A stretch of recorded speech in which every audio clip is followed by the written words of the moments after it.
ॐ वाङ् मे मनसि प्रतिष्ठिता मनो मे वाचि प्रतिष्ठितम् आविराविर्मयेधि वेदस्य आणीस्तः श्रुतं मे मा प्रहासि अनेनाधीतेनाहोरात्रान् सन्दधामि ऋतं वदिष्यामि सत्यं वदिष्यामि तन्मामवतु तद्वक्तारमवतु अवतु माम् अवतु वक्तारमवतु वक्तारम् ॐ शान्ति शान्ति शान्ति हरिः ॐ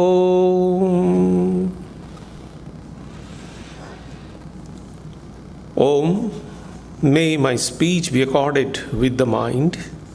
May my mind be accorded with the speech.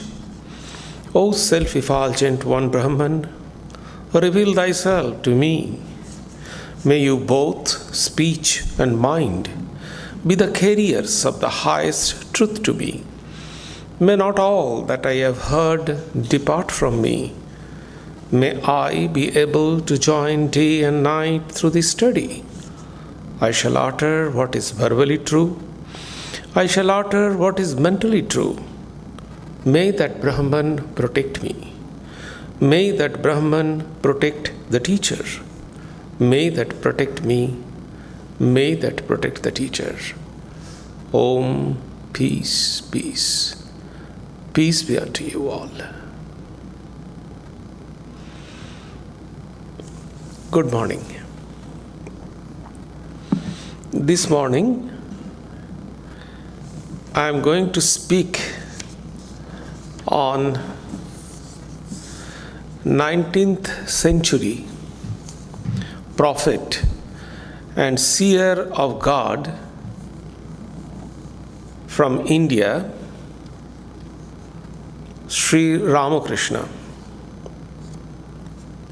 whose abled disciple Swami Vivekananda came in this country in 1893 to participate in the Parliament of Religions, which was held in Chicago, and by his speech he became famous overnight. However, his master, Sri Ramakrishna, as a world teacher. The English word teacher has two meanings in Sanskrit. One is called Acharya and other is Guru. The Acharya is he or she who teaches objective learning. Objective studies or objective education means the secular education like physics, chemistry, mathematics, etc., etc. The other is the sacred education or sacred studies, which is spiritual study. So, the teacher who imparts spiritual knowledge is called Guru, and who imparts the objective education, objective knowledge or secular knowledge, they are called Acharya in Sanskrit. So, I am going to speak the world teacher, Sri Ramakrishna, as a world teacher means as a guru, spiritual teacher. All prophets of this world, Jesus, Muhammad, Buddha, all religious teachers in this world are guru. What is the function of guru? How can a person become world guru, world teacher? That is what I am going to explain to you. And how did Sri Ramakrishna become the world teacher? What is his contribution as a world teacher? That is what I am going to present before you. The function of a guru. What is the function of a guru? We know the guru gives us spiritual knowledge, spiritual instruction. They guide us,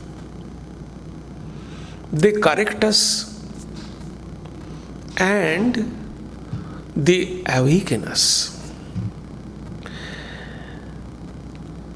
So the teacher gives classes in the school and colleges, in the educational center. They give their lectures on different subjects, and we collect those information and we learn about that. But spiritual education is a kind of different thing. Spiritual education is that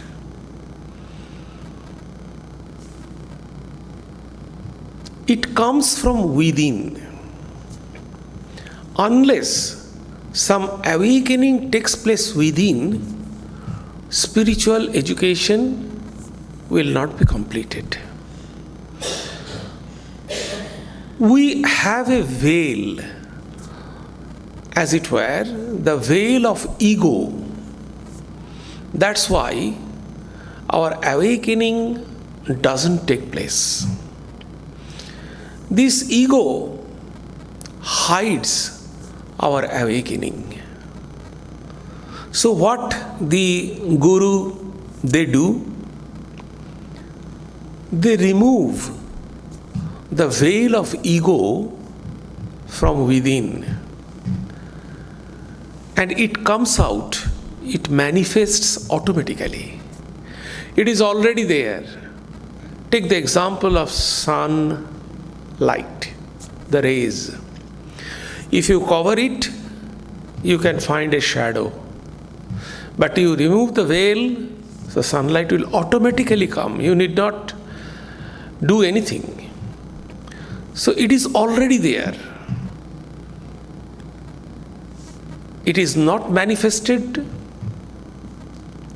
We cannot understand that. We are not aware of that. It is because the veil of ego is working. If we can remove this veil of ego, it will come out automatically.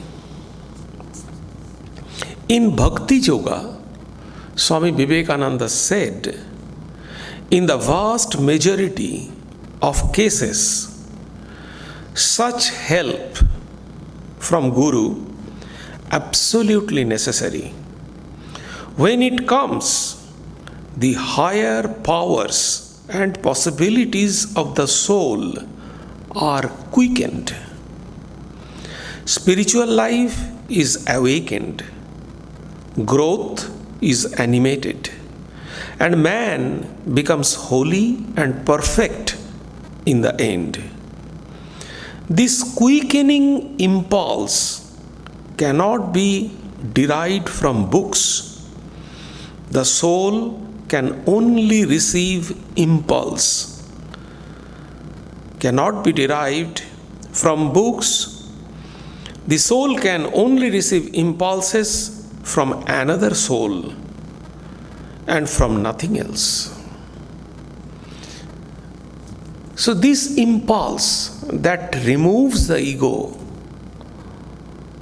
that simple kindle, just light it, it comes from another soul. You might have remembered when Buddha was about to die, then one of his very close disciples asked him, "So you are now leaving your body. What shall we do? Who will teach us?" Then Buddha said, "Atmo Deepo Bhavo." It is a Sanskrit word, but he said in Pali, obviously, Atmo Deepo Bhavo. Become a light. This was his last message. So become light. You will become light. So how the light can come from another light? You can light a candle from another candle. And these impulses, which removes the curtain of ego and helps us to manifest our potential divinity, that is the function of Guru. And Sri Ramakrishna performed all these functions in such an extent and thoroughness that he became the shining example of an ideal guru. Through his example, Sri Ramakrishna revitalized the guru tradition itself.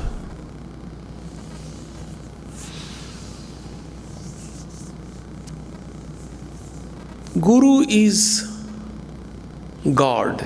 Sri Ramakrishna used to say, who is Guru? Guru is Satchidananda or God.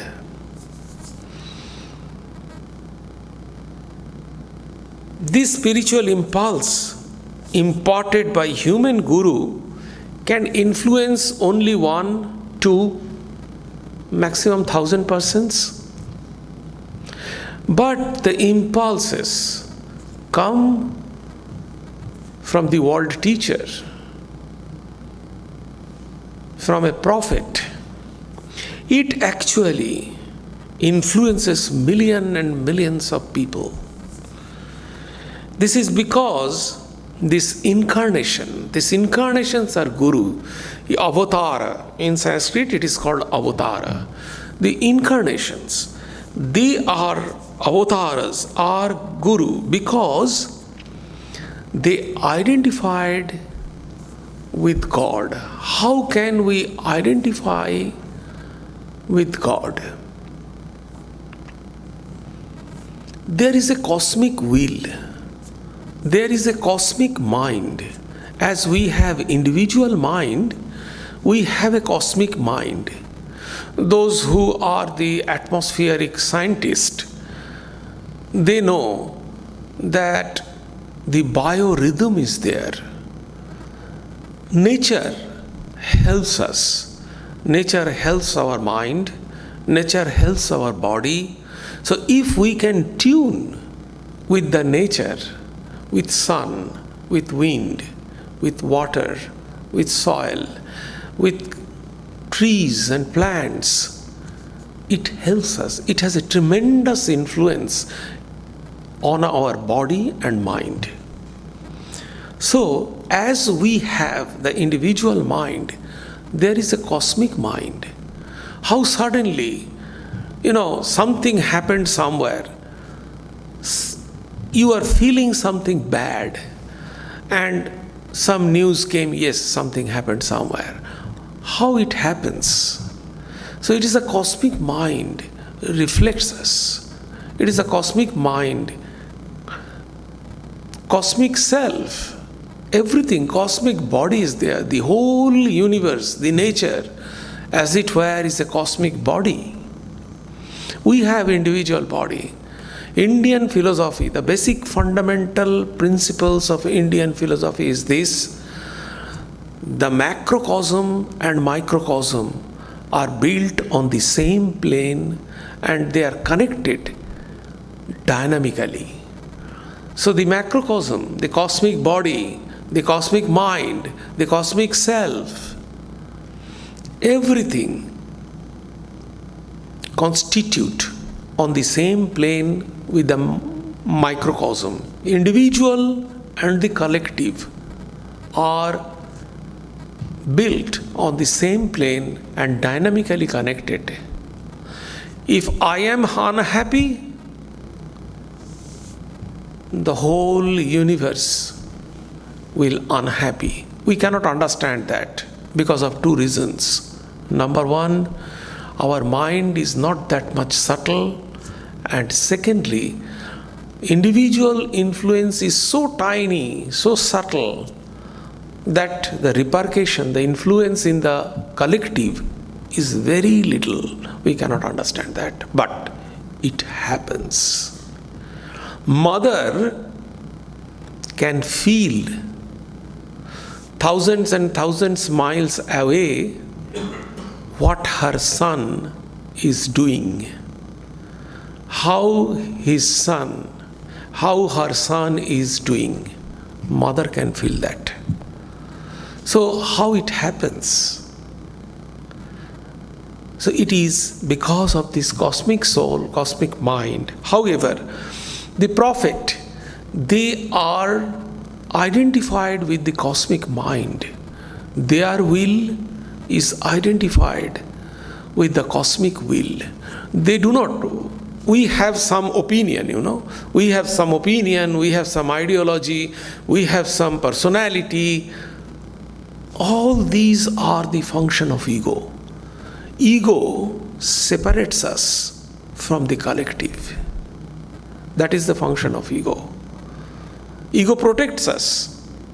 If I criticize you, immediately you will rejoin. No, I am not. I am correct. Something happened with you. So this is the function of ego. Ego protects us. Immediately ego comes out. So ego protects us. So ego actually segregates. Ego isolates us from the collective. So what the prophet are identified with the collective. Their will become one with the cosmic will. Their mind, their self become one with the cosmic. So what they think, what they want to do, it impacts collectively. That's why the prophet, what Jesus said, thousands and thousands of people followed. What Muhammad said, thousands and thousands of people, they followed. Whole country. What Buddha said, whole country obeyed that. How it happened? Because their teachings are coming from the cosmic self. Their will is connected with the cosmic will. So they are connected with the collective. That is what they do. So they are identified with God.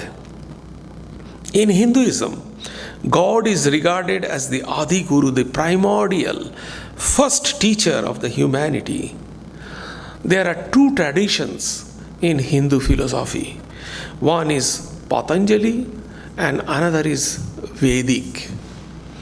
In Patanjali, what happens, the first verse of Patanjali Yoga Sutra, it says, Atha Anushashanam. Anushashanam means guidance, instruction. So who is giving this instruction? Who is giving this guidance? Guru. According to Patanjali Yoga Sutra, this is little bit philosophy. I shall add 2-3 lines from philosophy. So Patanjali Yoga Sutra, because I know here some people are there, they are fond of philosophy. So Patanjali Yoga Sutra is based on Sankhya philosophy. And Sankhya philosophy are 2 types. One is called Sheshwara Sankhya, another is called Nirishwara Sankhya. Sheshwara means Sa Ishwara. Ishwara means God. In one school of Sankhya, they accepted God. But the other school of Sankhya philosophy, they did not accept God. So the Patanjali, based on Sankhya philosophy, Patanjali accepted God. In Patanjali Yoga Sutra, there are 2 verses where specifically the word Ishvara is used. Ishvara means God. And the first verse, Atha Anushasanam, where it is said, the instruction is given. So, God, according to Patanjali Yoga Sutra, is a teacher, not the master, creator. No, not like that. In different philosophies, God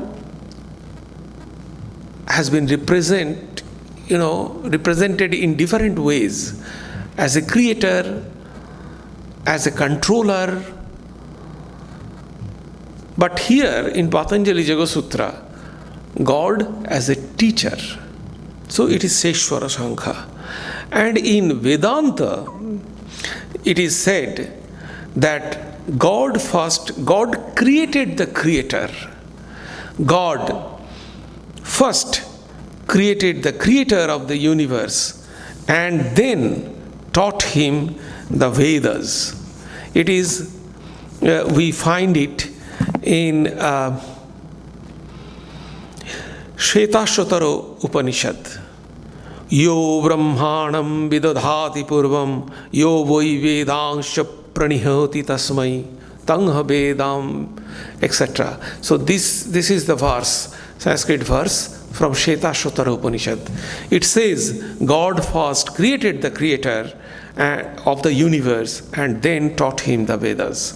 So this is the function of God as a Adi Guru, the ancient, the first teacher. So by identifying himself with God, these avatara prophets become the primordial guru.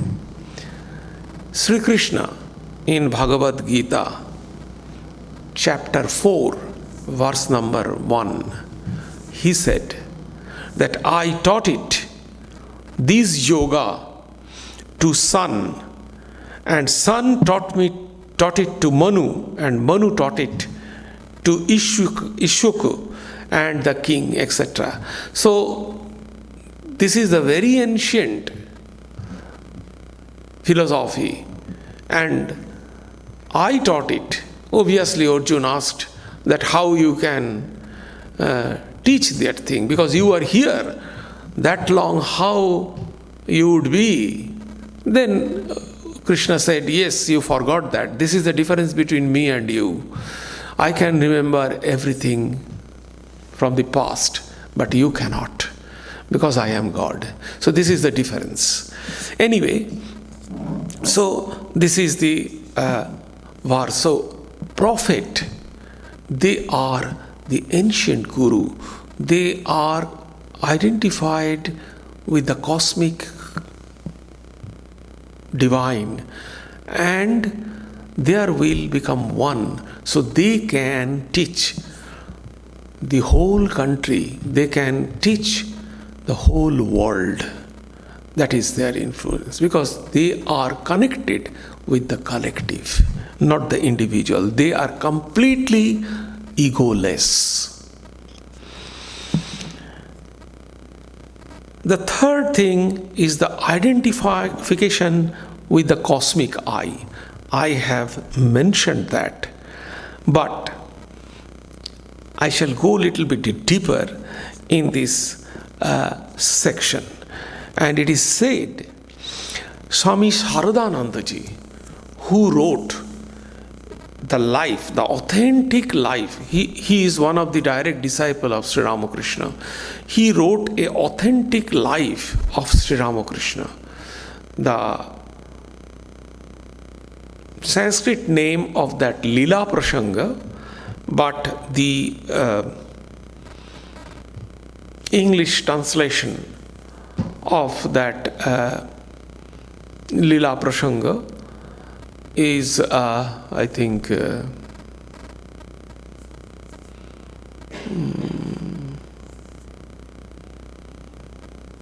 I shall tell you. I think they have some English translation of it. So there, actually, Sharadananda detail. He wrote number of a very big chapter on this particular aspect, that the Sri Ramakrishna is the world teacher on this aspect, the great master.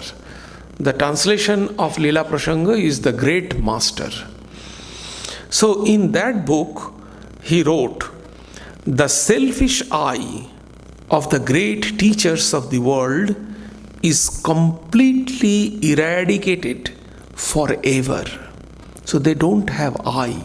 They don't have isolated ego. And in its place, the cosmic I manifests itself. Impregnated with universal ideas, the nature of this I is to seek the God of all.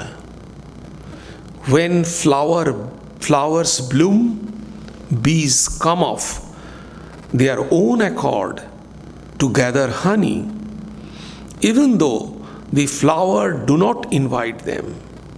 Similarly, as soon as the cosmic I manifests itself in a person, suffering people know about it and flock to him for peace and bliss. A tiny drop of that cosmic I appears in ordinary human beings after they have gone through tremendous hardship and austerities to attain it. But in the lives of great world teacher, we see that it starts manifesting itself in their childhood, becomes more apparent in youth, and finally becomes fully manifested during their mature years. When that happens, we are amazed to see their divine play, and we consider them to be one with God. So, this is Swami Sharadanandaji, he wrote that. So, they are identified with this cosmic I. Spiritual knowledge and inner illumination.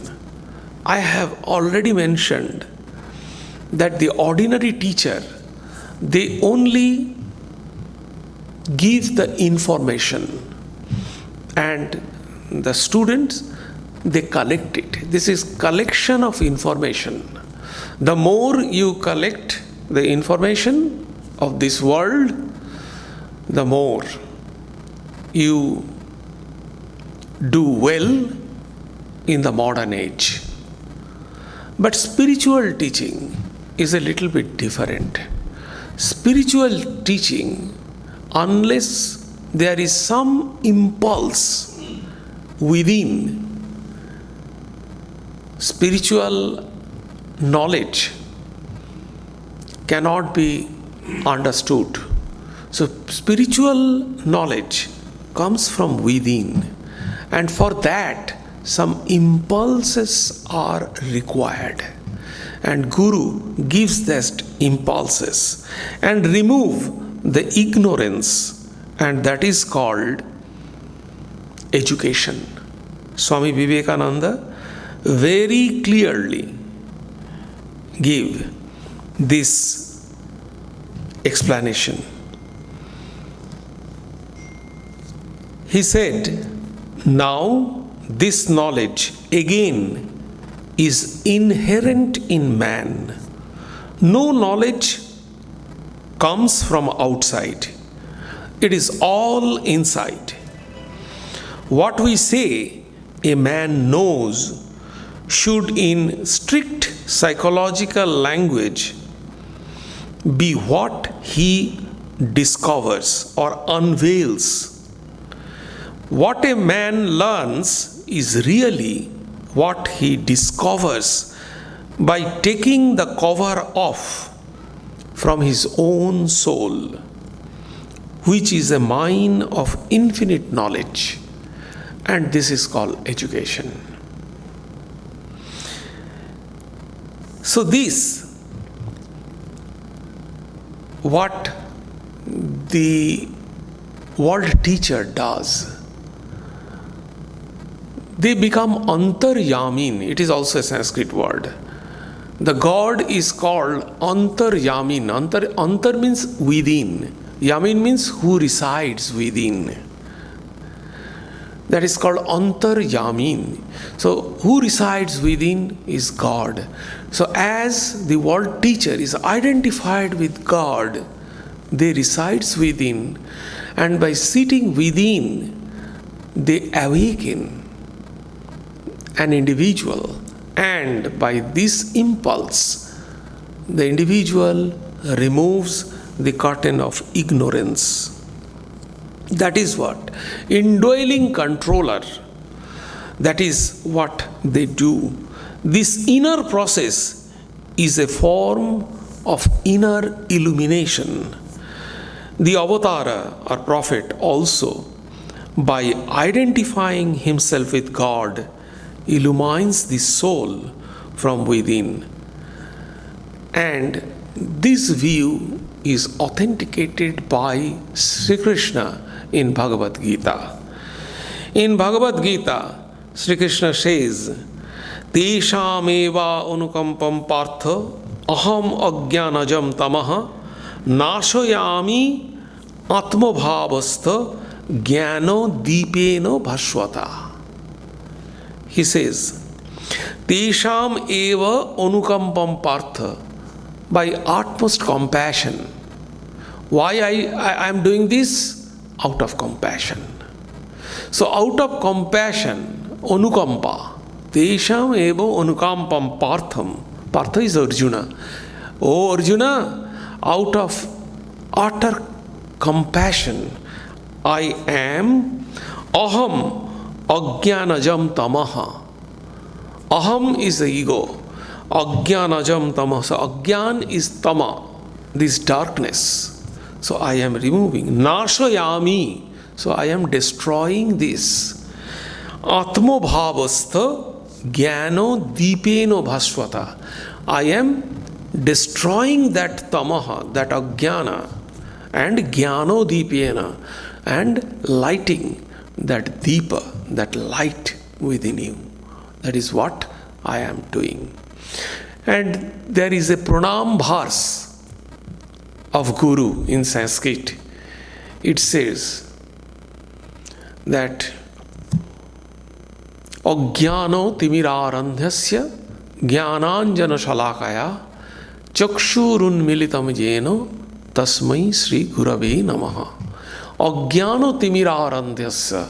So ajnana, the ignorance, full of ignorance. Ajnano timirarandhasya. Ignorance is the dark. Ignorance is identified with darkness. If you don't know, that is a blindness to you. So you don't know, everything is the darkness. So, ajnano timirarandhasya jnananjana shalakaya chakshurun militam yeno tasmai Sri Gurave namo. What Guru is doing? So ajnana. Guru is opening our eyes. Jnananjana shalakaya. So one stick is, magic stick is there.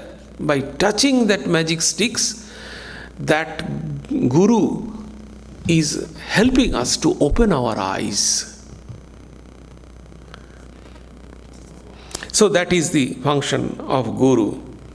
And this is what Sri Ramakrishna meant by Satchidananda is the only Guru. Sri Ramakrishna says, Satchidananda is the only Guru. The God is the only Guru. That is why he said, because God residing inside gives the impulses, and that is what he is doing. Spiritual knowledge arises in the heart as a form of inner illumination. Swami Vivekananda also states in his Vespa service, the hymn composed by Swami Vivekananda, it is sung every evening in all the centers of the Ramakrishna order. It says at the end of this hymn, Swami Vivekananda wrote, Jyotiro Jyoti Ujalo Ridikandara Tumi Tabo Bhanjanahar. Jyotiro Jyoti. Jyoti means the flame, the light.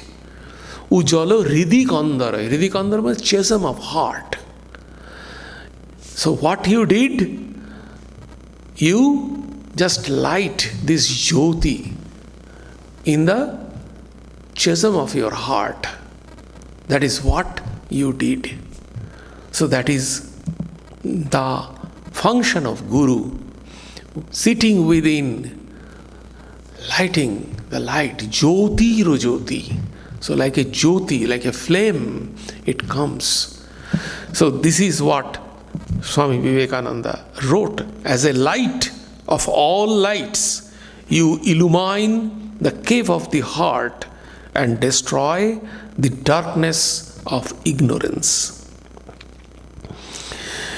In this connection, I would like to mention that Swami Vivekananda said, in those who are attending my Inspired Talk class, I discussed it also. Swami Vivekananda said, it is very important, Swami Vivekananda said, all knowledge is inside us. This is the great difference between the Western concept and Swami Vivekananda's concept. Swami Vivekananda said, all knowledge is within you. Western thinkers, they do not accept that. How it can be? They said the grey matter is there and you have to learn, you have to collect the information, and then when you are asked, you have to browse that, you have to search it from your grey matter, and which is connect or which is in tune with that, which is matching, you can browse that. So that is the idea or view of the Western scholars. But Swami Vivekananda's view is everything within you. I would just like to touch this point a little bit. When we are taking birth, what happened of our mind?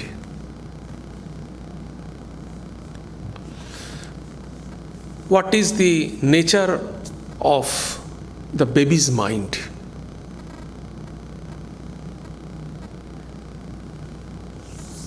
Again, there are two opinions. The Western opinion is this: when a baby is born, his mind is tabula rasa. It is a Latin word, means clean slate. He is innocent and he is completely clean slate. It is the idea of the Western mind, Western thinkers. But Indian thinkers or rishis, ancient rishis, they said no.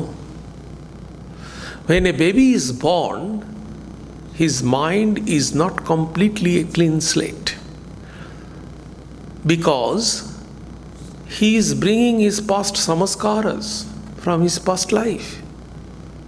So everything is there in his mind. It cannot express it. That's the point. Then what happens afterwards? The baby is collecting everything? No. Indian philosophy says, and now also the Western philosophers, they acknowledge that They said that the baby, when it grows, it sees the things, it learns something, and he or she interprets that. So this interpretation, that is called learning, and it is quite natural. I am delivering this lecture and you all are listening to it. Now, if I ask individually, everybody, you will express what you have learned, and I am sure all are different expression. Why? Because each one of us are learning, interpreting the same lecture in different ways. So our learning process is the interpretation. Everything we are learning, but internally we are interpreting the things. And this interpretation, called structuralism in technical language, also known as constructivism in technical language, that every person is imprisoned in own mental world of concept, and the learning is a process of interpretation of whatever inputs we are receiving from outside. Understanding is a continuous process of interpretation. So understand means we are interpreting, constructing, structuring all this information according to our own nature. And the function, actually, the secular teacher is to enable the student interpret correctly what he experiences. But in spiritual teacher or guru helps the disciple to break out their understanding and connect it with the divine understanding. Here is the difference. So we are understanding according to our own way. The secular teacher in our school and colleges, they teach us, and what they do, they figure out our understanding and accordingly they feed us the understanding. But what the secular teacher what the world teacher they do, they break the structure of our understanding, because our understanding has lots of limitations. They break the structure of our understanding and they connect it with the divine. So in one sense, they break us, they crumble us. That is what Swami Vivekananda said. He said that my Guru, means Sri Ramakrishna, crumbled him and gave a new shape. That is what the world teacher, they do. And Avatara, they do. So, they illumined by this light. This process are brought about by God or avatars as an inner controller. The next function is the knowledge. In Indian scripture, if you go through in Indian scripture, all the prophets, starting from Ramachandra to Mahabharata, all the prophets, and even if you see Jesus, if you see Muhammad, if you see Lord Buddha, so what they did, they killed some demon. They killed, and Bhagavad Gita very clearly Sri Krishna explained what is the function of this world teacher or prophet. There are three functions very clearly said Sri Krishna. What are these three functions? Very famous verse. Yada yada hi dharmasya glanir bhavati bharata abbutthanam. Then paritranaya sadhunam vinashaya cha duskritam dharma sthapanasthaya. So these are the three functions. Paritranaya sadhunam. Paritranaya sadhunam, protect the good people. That is the first function. What is the function of God? What is the function of prophet? Three functions. In Bhagavad Gita, Sri Krishna very clearly said, the first function, Paritranaya sadhunam, protect the good people. Vinashaya cha dushkritam, destroy the evil people.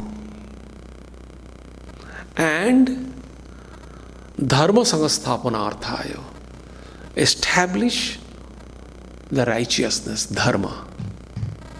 These are the three functions. As a result, you can find the world religion, all the prophets of world religion, they destroyed the demon. Buddha, so loving, compassionate, but he had to destroy the mar. Jesus, the embodiment of love, destroy the Satan. Ramachandra destroyed Ravana. And Sri Krishna's life is full of destruction of evil. How many demons he destroyed? Innumerable demons he destroyed. Then somebody asked to Sri Ramakrishna that to whom you have destroyed? Swami Vivekananda gave the answer. In one of the verses, Swami Vivekananda wrote, Shanshaya Rakshasa Nasa Mahantam. Shanshaya Rakshasa, doubt. The modern people are very doubtful. They do not accept anything so easily. They judge it, analyze it, again analyze it, and ultimately probably they forget it. So, this doubt, the demon of doubt, he said, the arrow of knowledge that kills the demon of doubt. That is what they did. That is what Sri Ramakrishna did. Swami Vivekananda came to Sri Ramakrishna when he was a young boy and qualified with Western philosophy, logic, well versed in logic and philosophy and Western education. And Sri Ramakrishna was a village person, a village guy, village folk. He did not have any experience to go in formal school. So Vivekananda represented the modern mind, and Sri Ramakrishna represented the ancient mind. And what we saw, ultimately, Swami Vivekananda in his later age, he said that priest of Mother Kali, he offered me at the feet of that lady, means who is in the temple, Mother Kali, as a slave. I fought 6 years. But ultimately, I had to surrender. And he offered me at the feet of that lady as a slave. So, that is what? It gives us the idea that how this world teacher, they destroy the demon of doubt by the arrow of knowledge. And what is the main cause of our doubt? Again, the ego. Ego is the cause of our doubt, real demon. One of the functions of the guru is to free the disciple from the hold of egoism. Sri Ramakrishna gives an example of a frog caught by a snake. If the snake is a poisonous cobra, the agony of the frog ends after 1 or 2 crocks. But if the snake is only a what is called rattlesnake, so it is difficult, and if rattlesnake just catch a frog, so it is difficult for frog and the rattlesnake also. They cannot eat and they cannot live also.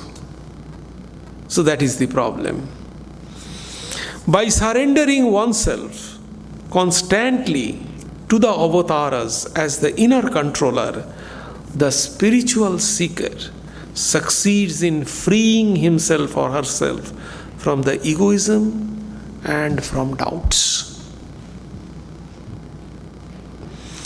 Then avatars as the eternal guide. Swami Abhedananda, another direct disciple of Sri Ramakrishna, he composed a beautiful hymn on Sri Ramakrishna. It says, "Salutation to Sri Ramakrishna, the Guru, who serves as the helmsman of my life's boat, steering it across the ocean of transmigratory existence." So they take us, guide us to the ultimate goal. The hymn says, "Samsara ghore ye karnadhara Swarupaksha namastu Ramakrishnaya tasmai Sri Gurave namaha." So this is the Guru hymn composed by Swami Abhedananda on Sri Ramakrishna.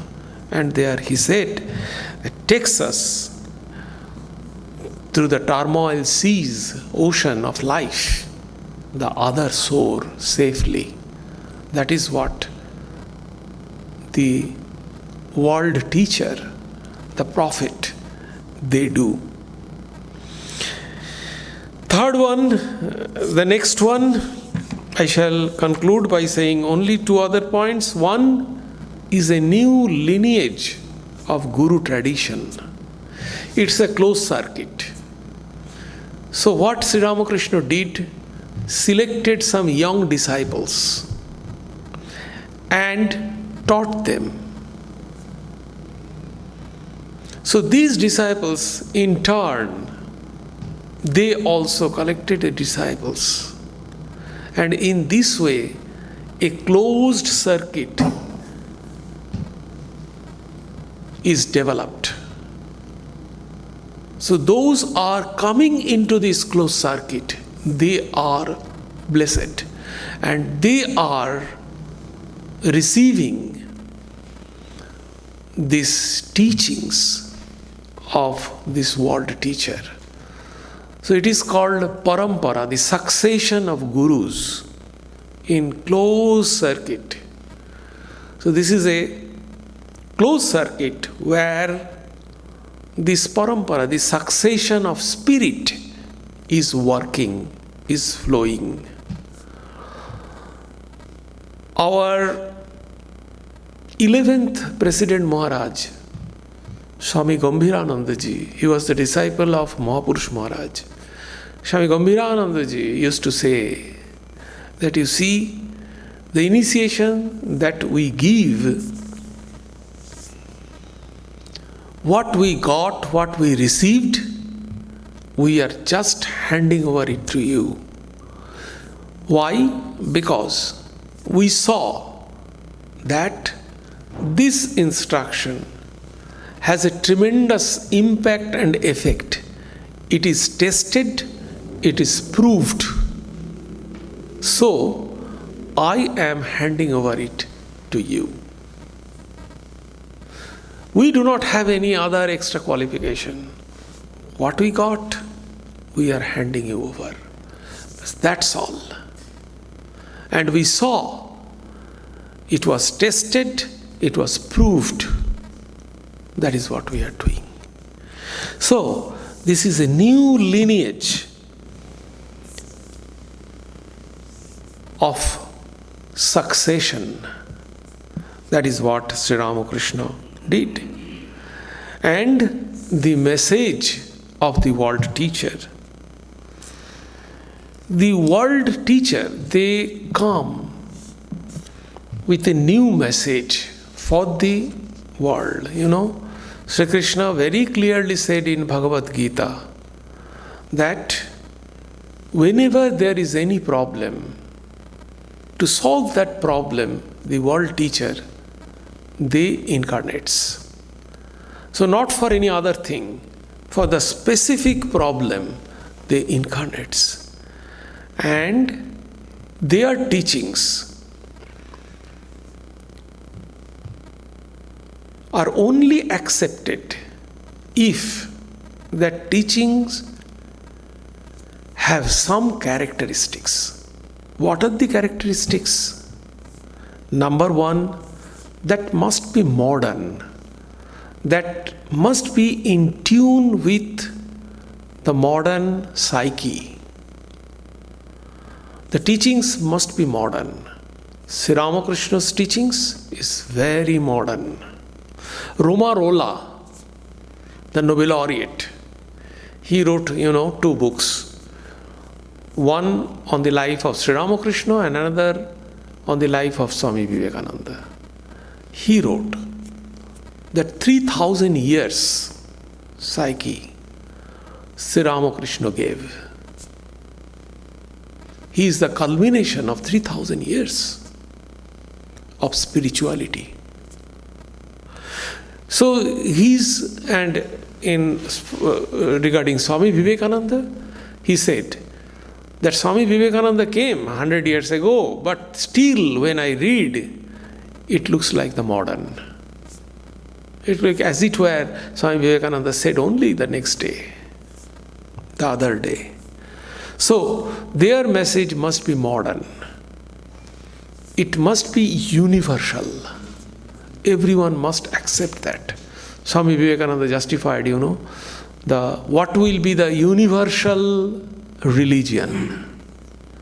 Is there any universal religion? Everyone accept one religion? Swami Vivekananda suggested Vedanta, and he gave the argument also, definitely. Here in Bay Area, he delivered that lecture. Is Vedanta is the future religion?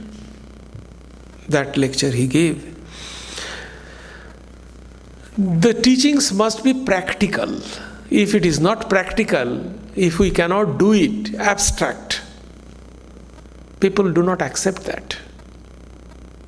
If you know that you can practice that, and after practicing, you have some benefit. Otherwise, why you will practice it? So Sri Ramakrishna's teachings are very practical,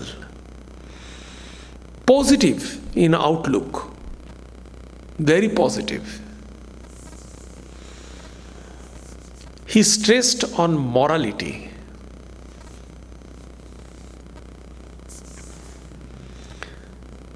In Indian ancient view was kind of occult power, occult thing, and lot of Western thinkers, especially the Indologists and those who are thinkers, they study Asian studies, they work. I know few professors from different universities. They always try to find some occult thing, occult power, some folklore, folk things from India. And they try to make paper from that, and etc., etc.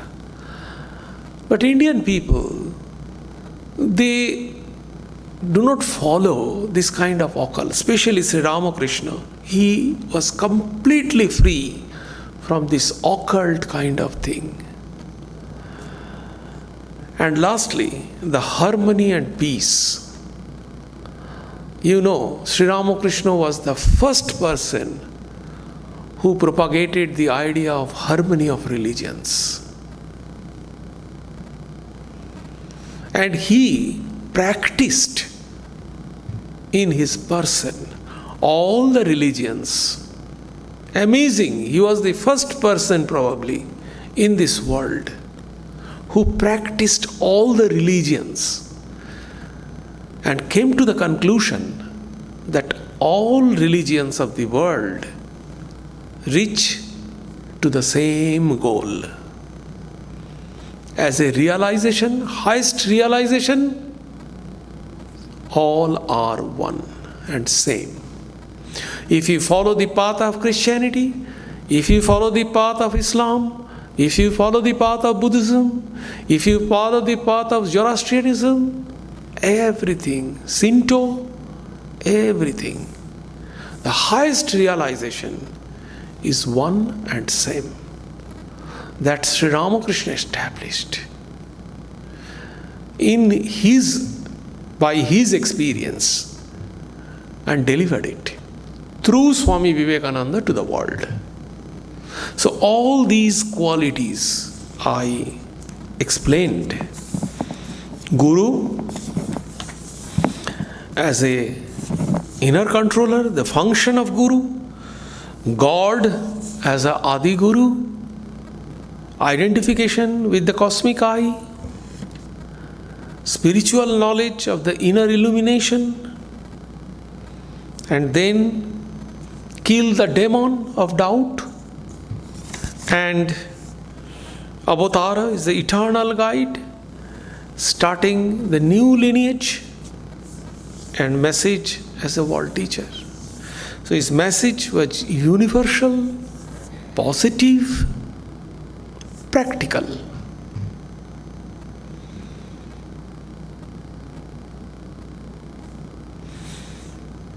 So he became the world teacher. Thank you. Om Sarve Bhavantu Sukhinah, Sarve Santu Niramaya, Sarve Bhadrani Pashyantu, Ma Kaschit Dukkham Apnuvat, Sarvastarotu Durgani, Sarvo Bhadrani Pashyatu, Sarva Sadbuddhim Apnotu, Sarva Sarvatra Nandatu, Durjana Sajjano Bhuyat, Sajjana Shanti Mapnuat, Shantamuccheti Bandhebhyo, Muktaschanyan Vimochayet. May all be happy, may all enjoy good health, may all see happy events, may all be free from miseries, may all be freed from dangers, may all realize what is good, may all be actuated by noble thoughts, may all rejoice everywhere, may the wicked become virtuous, may the virtuous attain tranquility, may the tranquil be free from bondages, may the free make others free. May the Supreme Spirit, the presiding deity of all sacred activities, be satisfied, for He being pleased, the whole universe feels satisfied. Om, peace, peace. Peace be unto you all.